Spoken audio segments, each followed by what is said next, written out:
नमस्कार, मैं मनीष कुमार वर्मा। इस न्यूज़ में आप लोग को सुनाएंगे और दिखाएंगे जो किस प्रकार रामविलास के पुत्र चिराग पासवान बन सकते हैं बिहार के मुख्यमंत्री। आइए एक सभा में चिराग पासवान क्या बोल रहे हैं, प्रधानमंत्री किस प्रकार सुन रहे हैं, आइए देखते हैं। और मेरे लिए बहुत गर्व की बात है सर कि मैं एक ऐसी कैबिनेट का हिस्सा हूँ। आपके साथ मुझे काम करने का मौका मिला। झालमुड़ी हो सर या आदरणीय प्रधानमंत्री जी, मौजूद यहाँ पे भारतीय जनता पार्टी के राष्ट्रीय अध्यक्ष, मौजूद यहाँ पर आदरणीय रक्षा मंत्री जी, आदरणीय गृह मंत्री जी, मौजूद यहाँ पे एनडीए घटक दलों के तमाम रिस्पेक्टेड नेतागण, मौजूद यहाँ पे तमाम मंत्रीगण, मौजूद यहाँ पे तमाम विभिन्न राज्यों के मुख्यमंत्री, उप मुख्यमंत्री।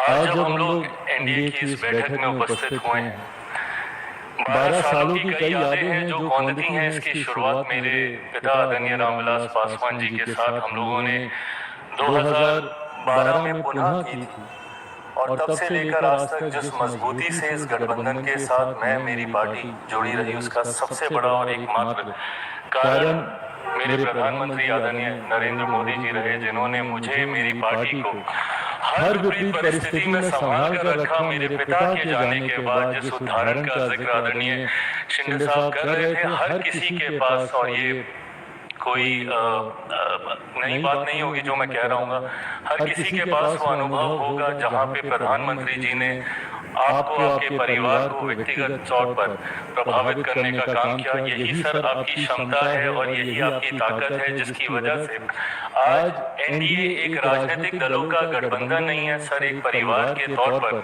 हम लोग यहाँ पर एकत्रित हैं। उदाहरण कई गठबंधनों के रहे 90 के दशक से, हम लोगों ने अलायंस पॉलिटिक्स देखी, बट कोई गठबंधन कभी टिक नहीं पाया। तो वहीं एनडीए गठबंधन हर बीते साल के साथ और ज्यादा मजबूत होता गया सर। उसका कारण सिर्फ और सिर्फ आप हैं। इसके लिए आपको विशेष तौर पर सर धन्यवाद कि आपने हम सबको इतना प्यार, इतना सम्मान दिया।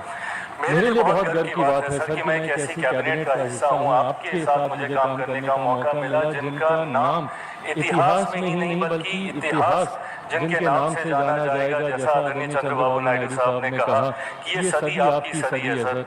पिछले 25 साल से निरंतरता में हेड ऑफ द गवर्नमेंट के तौर पर आपका कार्यकाल। आज हम लोग जिस दिन यहाँ पर एकत्रित हुए हैं, आज देश के सबसे ज्यादा लॉन्गेस्ट सर्विंग प्राइम मिनिस्टर के तौर पर सर, ये ख्याति सिर्फ आपकी ख्याति नहीं सर, करोड़ों लोगों की ये ख्याति है जिन्होंने आपके ऊपर निरंतरता में विश्वास किया।